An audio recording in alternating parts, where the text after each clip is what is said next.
नमस्कार दोस्तों। एक बार फिर से आप सभी लोगों का बहुत बहुत स्वागत है हमारे इस YouTube चैनल पे। और आज की इस वीडियो के अंदर अपने डिस्कस करने वाले हैं जो 1 जनवरी 2025 से ई वे बिल और ई इनवॉइस से जो नए अपडेट है, जो नए चेंजिंग होने जा रहे हैं 1 जनवरी 2025 से, उसके बारे में। तो जीएसटी पोर्टल पे ये 17 दिसंबर 2024 को एक एडवाइजरी आई थी। उसके अंदर जो नए चेंजिंग होंगे नए साल के अंदर 2025 के अंदर, उसके बारे में ये डिटेल के साथ बताया गया है। तो सबसे पहला जो इम्पोर्टेंट अपडेट जो कर रहे हैं वो है एमएफए का, यानी कि मल्टी फैक्टर ऑथेंटिकेशन का। जैसे अब मान लीजिए हमारे पास कोई टैक्स इनवॉइस है और उस टैक्स इनवॉइस का हमें ई इनवॉइस भी बनाना होता है। अगर हमारी बिजनेस की टर्नओवर 5 करोड़ से ज़्यादा की है तो हम ई वे बिल भी बनाते हैं।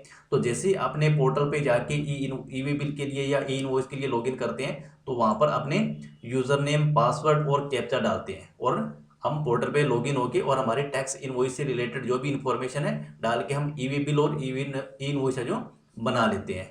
लेकिन अब एक नया सिक्योरिटी पर्पज से ओटीपी का एक नया फंक्शन है जो जोड़ा गया है। अब ये ओटीपी, अब यूजर नेम वही रहेगा, पासवर्ड भी हमें डालना पड़ेगा, कैप्चा भी हमें डालना पड़ेगा। लेकिन अब हमें हमारा जो रजिस्टर्ड मोबाइल नंबर है, जब हमने जीएसटी का रजिस्ट्रेशन करवाया था और रजिस्ट्रेशन के वक्त हमने जो मोबाइल नंबर दिया था उस मोबाइल नंबर के ऊपर अब एक ओटीपी भी स्टार्ट हो जाएगा। ठीक है ना, क्योंकि ये जो सिक्योरिटी के पर्पज से इसको मल्टी फैक्टर ऑथेंटिकेशन का नाम दिया गया ताकि हम इसको और ज़्यादा सिक्योरिटी के साथ रख सकें। हालांकि ये जो है अभी तक 100 करोड़ लोगों जिनकी कंपनी का टर्नओवर 100 करोड़ से ज़्यादा की है उनके लिए 20 अगस्त 2023 से था और उसके बाद में इसको ऑप्शनल रखा गया था बाकियों के लिए। लेकिन अब ये 1 जनवरी 2025 से जिन कंपनियों की टर्नओवर 20 करोड़ या 20 करोड़ से ज़्यादा की है तो उनको ये मैंडेटरी हो जाएगा 1 जनवरी 2025 से ओटीपी उनके मोबाइल पे आना स्टार्ट हो जाएगा।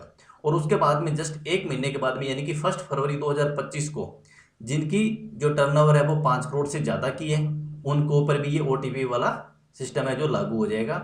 और 1 अप्रैल 2025 से यानी कि जो हमारा नया फाइनेंस ईयर स्टार्ट होगा उसके अंदर ये सभी टैक्स पेयर के लिए लागू हो जाएगा।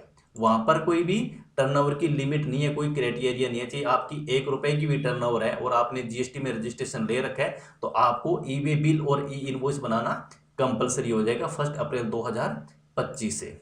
ठीक है, लेकिन गवर्नमेंट ये इस आपको आज इसीलिए अवेयर कर रही है। अगर आपका कोई मोबाइल नंबर कोई डिसकंटिन्यू है जो आपने रजिस्ट्रेशन के वक्त दिया था उसको आप कंटिन्यू करवा लीजिए, या अगर आपने कोई मोबाइल नंबर चेंज कर दिया हो तो आप उसको अपडेट करवा लीजिए ताकि आपके पास में जब इसका टाइम आएगा तो वहां पर आपको कोई ज़्यादा दिक्कतों का सामना ना करना पड़े। तो यह एक मेजर तो चेंजिंग ये थी। और उसके बाद में यहाँ पर कुछ ई वे बिल से रिलेटेड भी इंफॉर्मेशन है। भी यहाँ पर अभी तक हम क्या करते हैं, भी ई वे बिल ऑलमोस्ट ज़्यादातर लोग क्या करते हैं आजकल, क्योंकि अकाउंटिंग सॉफ्टवेयर के अंदर जैसे हम टैक्स इनवॉइस इशू करते हैं और हमारे जो टैक्सेबल गुड्स की वैल्यू अगर 50,000 से ज़्यादा की है तो ऑटोमेटिक भी ई वे बिल बन जाता है।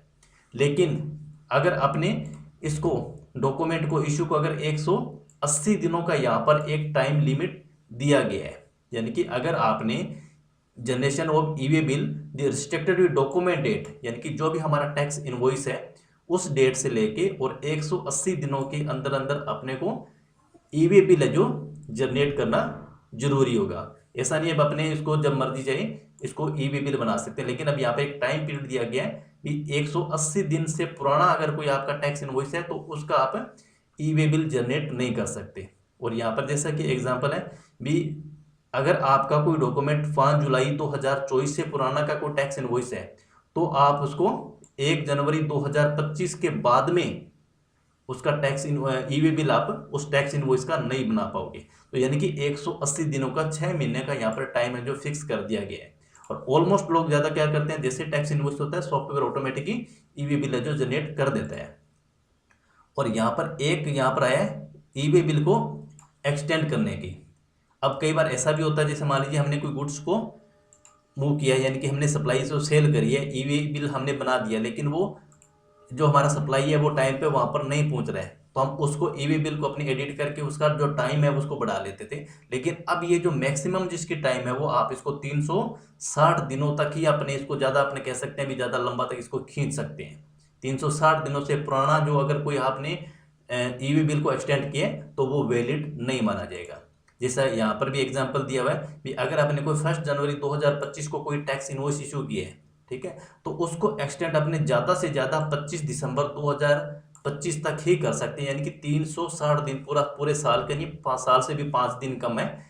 5 दिन आप पहले 25 दिसंबर 2025 तक आप उसका जो ई वे बिल की जो डेट है एक्सटेंड कर सकते हो। जैसे 26 तारीख आ गई तो आपको फिर एक नया जनरेट करना पड़ेगा, आप सेम ई वे बिल को आगे एक्सटेंड है जो नहीं कर सकते हो।